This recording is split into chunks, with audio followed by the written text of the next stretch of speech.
সোমবার বিধানসভার বাইরে সাংবাদিকদের মুখোমুখি হয়ে হুমায়ুন কবিরের নতুন দল ও মমতার বিএলওদের নিয়ে বৈঠক দোহ। একাধিক ইস্যুতে মুখ খোলেন বিরোধী দলনেতা শুভেন্দু অধিকারী। মা শারদার জন্মদিবস উপলক্ষে সোমবার বিধানসভায় মা শারদার প্রতিকৃতিতে পুষ্পার্ঘ নিবেদন করে ওনাকে স্মরণ করেন বিরোধী দলনেতা শুভেন্দু অধিকারী। তারপর বিধানসভা থেকে বেরিয়ে সাংবাদিকদের মুখোমুখি হয়ে তিনি একাধিক প্রসঙ্গে প্রতিক্রিয়া দেন।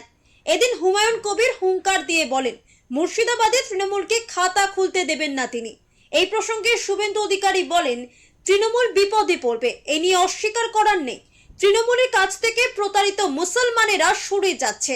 এছাড়া এদিন এসআইআর প্রসঙ্গে তৃণমূল মিথ্যাচার করেছে বলেও অভিযোগ করেন শুভেন্দু অধিকারী।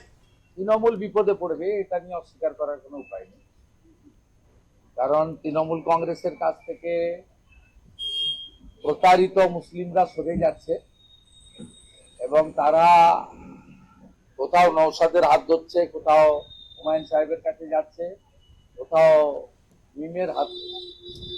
অতএব আমরা তো চাই যে তারা সবাই মিলে পরিবর্তন করুক, আমরা সুশাসন বিকাশ দেব। নরেন্দ্র মোদীজির যে নীতিতে গোটা দেশ চলছে, সমস্ত উন্নয়নের কাজের শরিক বা সুযোগ সব ভারতবাসী পাচ্ছে। এসআইআর নিয়েও মিথ্যা প্রচার হয়েছিল যে মুসলিমদের নাম কাটার জন্যই এসআইআর করা হয়েছে, এটা ওয়ান টাইপ অফ এনআরসি। প্রাথমিক তালিকা যেটা বেরিয়েছে তাতে আমি সম্প্রতি যে কটা জায়গায় গেছি, বহু মানুষের মধ্যে কিছু মুসলিম লোকের সঙ্গেও আমার দেখা হয়েছে। তাদেরকে আমি জিজ্ঞেস করেছি যে আপনাদের এসআইআর শুরুর আগে তৃণমূল কি বলেছিল। কেউ বলল এনআরসি বলেছিল, কেউ বলেছিল মুসলমান নাম দেখে দেখে ইলেকশন কমিশন বাদ দেবে, ইলেকশন কমিশন বিজেপি পরিচালিত। এখন কি দেখলেন ড্রাফট ভোটার লিস্টে? বললো সব ভারতীয় মুসলিমদের নাম আছে, মৃতদের নাম বাদ গেছে। আর যারা ডাউটফুল বাংলাদেশি মুসলিম তাদেরকে আনম্যাপ করেছে, ডাকবে, তারা ডকুমেন্ট জমা দিয়ে প্রমাণ দেবে। আপনাদের কোনো অসুবিধা হয়েছে? বলো না, আমাদের অসুবিধা হয়নি। এটা গ্রাউন্ড রিয়েলিটি।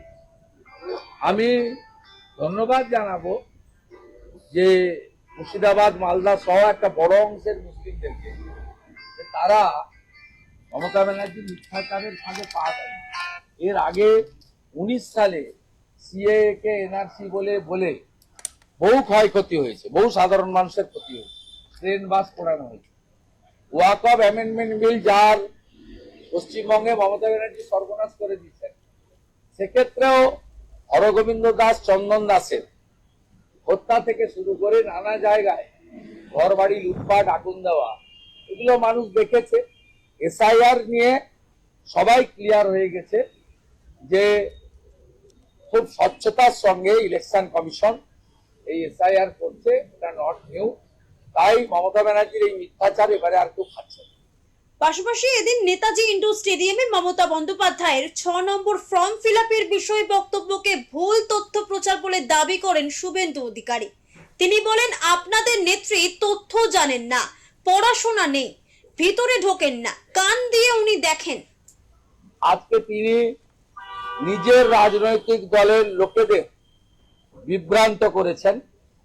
তিনি বলেছেন নাম না থাকলে 6 নম্বর ফর্মে আবেদন করতে ইআরও বা ইআরওর কাছে। আমি তৃণমূলের বিএলও-দের বলবো, আপনাদের নেত্রী, আপনাদের সুপ্রিমো তথ্য জানেন না, পড়াশোনা নেই এবং ভেতরে ঢোকেন না, কান দিয়ে দেখেন। এক্ষেত্রে আপনারা এর বুদ্ধিতে পড়বেন না। বিএলও যারা বুথে বুথে আছেন তাদের কাছেই 6 নম্বর ফর্ম দিতে পারবেন, 7ও দিতে পারবেন, 8ও দিতে পারবেন। আর শুনানির সময় এইআরও বা ইআরও আপনাদের ডাকবেন, মাইক্রো অবজারভারের উপস্থিতিতে শুনানি হবে। মমতা বন্দ্যোপাধ্যায়ের কেন এত রাগ রয়েছে অমিত শাহের উপর? সাংবাদিকদের এই প্রশ্নের উত্তরে স্পষ্টভাবে জবাব দেন বিরোধী দলনেতা।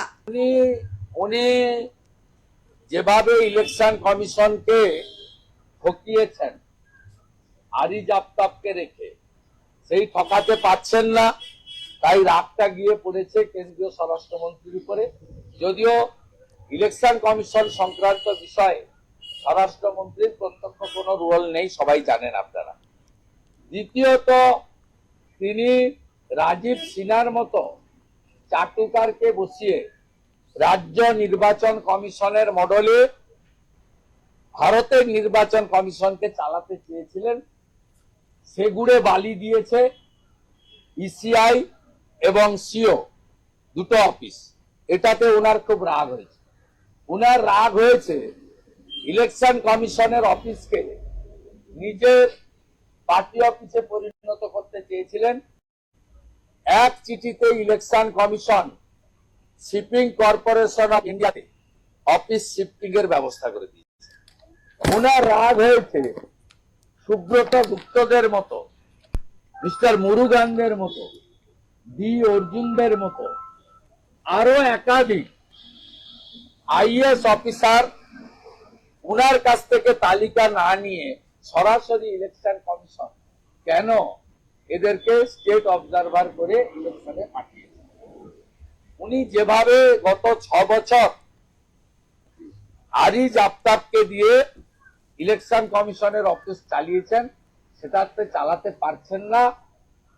তাই উনার রাগটা গিয়ে দিল্লির উপরে পড়েছে এবং ভারতবর্ষের বর্তমান আয়রনম্যান স্বরাষ্ট্রমন্ত্রী নরেন্দ্র মোদীজির যোগ্য মন্ত্রিসভার সহকর্মী, যার নেতৃত্বে ডক্টর শ্যামাপ্রসাদ মুখার্জির স্বপ্ন পূরণ হয়ে 370 ধারা 35 এ কাশ্মীরে বাতিল হয়েছে, সেই অমিত শাহজিকে টার্গেট করেছে। এতে কোনো লাভ হবে না। এছাড়া এদিন বাংলাদেশে দীপু দাসের নির্মম হত্যার প্রতিবাদে বাংলাদেশ হাই কমিশন অভিযানের ডাক দিয়েছিল বিজেপি। মিছিলে উপস্থিত থাকতেও দেখা যায় শুভেন্দু অধিকারীকে। ব্যারিকেড দিয়ে মিছিল আটকায় পুলিশ। মিছিল ঘিরে সৃষ্টি হয় তুমুল উত্তেজনা। ব্যুরো রিপোর্ট, ওঙ্কার বাংলা।